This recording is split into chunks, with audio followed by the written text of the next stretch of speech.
प्रधानमंत्री नरेंद्र मोदी की ब्लेसिंग्स लेनी होगी। तो जो कर्नाटका की जो पॉपुलेशन है वो एक पढ़ी लिखी जनता है, वो कम्युनल इश्यूज को, डिविसिव इश्यूज को, यानी कि वो इश्यूज जो कि सोसाइटी को विभाजित करते हैं, वो इश्यूज यहाँ के लोगों को बहुत ज्यादा पसंद नहीं है। चाहे आप प्रोफेसर से बात करिए, चाहे आप यहाँ की आम लोगों से बात करिए सड़क चलते, वो यही कहते हैं कि BJP is a divisive party और वो डिवाइड करने की कोशिश करती है। और जो जैसे सबका ये कहना था कि बीजेपी जैसे उत्तरी भारत में इलेक्शन लड़ती है, उसकी कोशिश ये रहती है कि वो आए और यहाँ पे साउथ में भी लड़े, लेकिन साउथ के लोग इस चीज को एक्सेप्ट नहीं करते हैं। और ये वाकई में ये एक जनरल सेंटिमेंट यहाँ से आ रहा है। तो अब ऐसे में क्या होगा, आपको याद दिला दें कि जो जेडीएस और कांग्रेस की सरकार थी, लोगों ने वोट उसके लिए किया था, लेकिन बाद में जोड़ तोड़कर ऑपरेशन लोटस हुआ, उसके बाद बीजेपी ने सरकार बनाई। तो ये भी चीज लोग यहाँ पर भूल नहीं रहे हैं कि ऑपरेशन लोटस हुआ।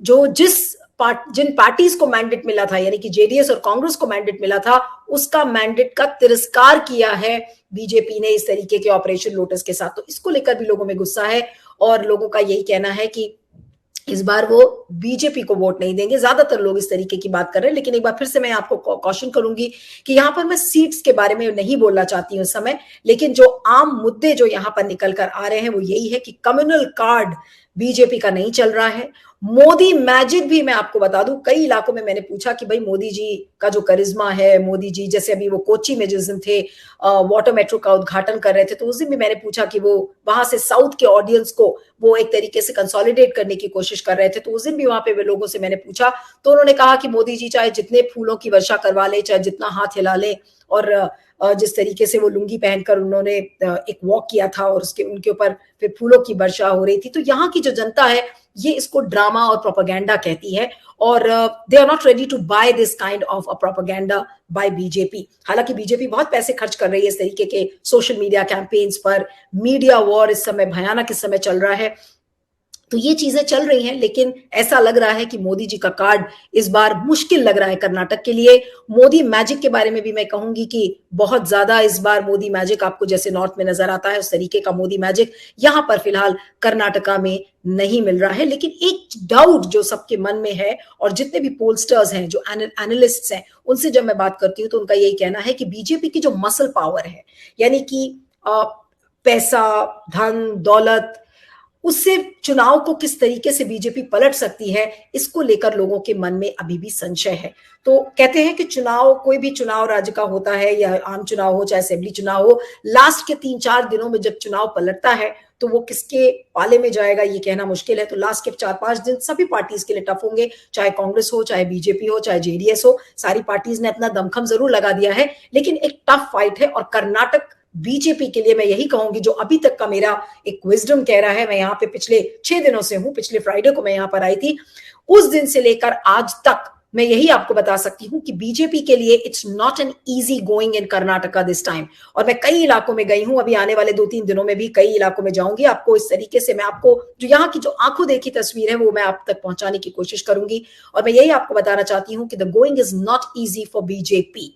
और बीजेपी, कई लोग तो ये भी कह रहे हैं कि 40% कमीशन वाली सरकार इस बार हो सकता है कि 40 सीटों पर सिमट कर रह जाए। तो ये बहुत बड़ा अपमान होगा एक तरीके से। और किस तरीके से बीजेपी इस शॉक से उभरेगी वो भी देखना होगा, क्योंकि कर्नाटका एक तरीके का वो पहला सेमीफाइनल है जो अलग अलग राज्यों में अभी चुनाव होने हैं, चाहे छत्तीसगढ़ हो, चाहे राजस्थान हो। तो कर्नाटका जीतना बीजेपी के लिए भी जरूरी है, लेकिन कांग्रेस के लिए भी एक बहुत बड़ी डू और डाई बैटल है, क्योंकि कांग्रेस की सरकार अभी केवल 2 राज्यों में है, राजस्थान और छत्तीसगढ़ में है। हालांकि जो तमिलनाडु है वहां अलायंस में है। तो इस बार कोशिश कांग्रेस की पूरी है कि वो अपने दम पर इस बार यहां पर कर्नाटक में सरकार बनाए। मल्लिकार्जुन खड़गे जो पार्टी प्रेसिडेंट हैं वो यहीं पर हैं, और ज्यादातर पूरी उन्होंने अपनी एनर्जी लगा दी है, वो अलग अलग इलाकों में जा भी रहे हैं। एक दिन में बताया जा रहा है कि 4-4, 5-5 रैलीज मल्लिकार्जुन खड़गे 80 साल की उम्र में वो इस समय कर रहे हैं। जो कर्नाटका के इंचार्ज है रणदीप सुरजेवाला, वो भी उनके साथ ट्रैवल कर रहे हैं। अभी प्रियंका गांधी आई थी, बीच में राहुल गांधी आए थे। सोनिया गांधी की तबीयत बहुत ज्यादा ठीक नहीं है, तो इसलिए वो नजर नहीं आ रही है कैंपेन में। लेकिन कांग्रेस का जो पूरा जो एक कैंपेन है वो सेंट्रल लीडर्स पर इतना आधारित नहीं है। यहाँ के जो लीडर्स हैं, स्टेट लीडर्स, डीके शिवकुमार, सिद्धरमैया, इन लोगों पर फोकस ज्यादा है और यही लोग ज्यादा इस समय कैंपेन करके और कांग्रेस की बातों को लोगों तक पहुंचा रहे हैं। तो कुल मिलाकर जो एक कर्नाटक की समय जो तस्वीर, आज 11-12 दिन इलेक्शंस में बचे हुए हैं, और मैं यही कहूंगी कि इस बार बीजेपी के लिए कर्नाटक फंसने वाला है। बीजेपी फंस सकती है कर्नाटक में। कांग्रेस को कितनी सीटें मिलेंगी ये कहना मुश्किल है, लेकिन सिंगल लार्जेस्ट पार्टी के रूप में कांग्रेस फिलहाल अभी उभरती भी नजर आ रही है। जेडीएस को कितनी सीट मिलेगी? जेडीएस हो सकता है कि किंग मेकर के रोल में आ जाए। किंग के रोल में आएगी ये मेरा थोड़ा सा अनुमान बहुत ज्यादा होगा। हालांकि मिशन 123 की कुमार स्वामी ने बात की है, लेकिन मुझे लग रहा है कि कुछ ना कुछ एक प्रोमिनेंट रोल जेडीएस को यहां पर मिलेगा।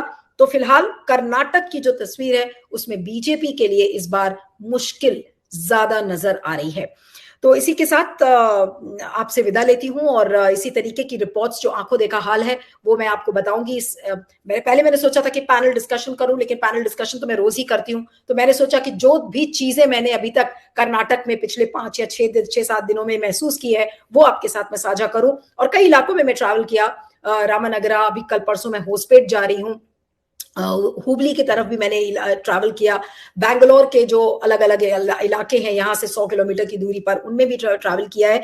तो एक अच्छी तस्वीर, एक सेंस जो ग्राउंड का है वो यहाँ से मिल रहा है, और वो यही है कि कांग्रेस हो सकता है कि अच्छी पोजीशन में इस बार आए। सरकार, अब वो गठबंधन की सरकार होगी या कांग्रेस अपने अकेले दम पर बनाएगी ये अभी कहना थोड़ा सा मुश्किल है। तो चलिए आपसे विदा लेते हैं, और इस वीडियो को ज्यादा से ज्यादा शेयर करिएगा, फीडबैक दीजिएगा और बने रहिएगा मेरे साथ मेरे खास कार्यक्रम एंगल 360 में क्यू वाई पर। Thank you so much. देश में मुद्दों की कमी नहीं,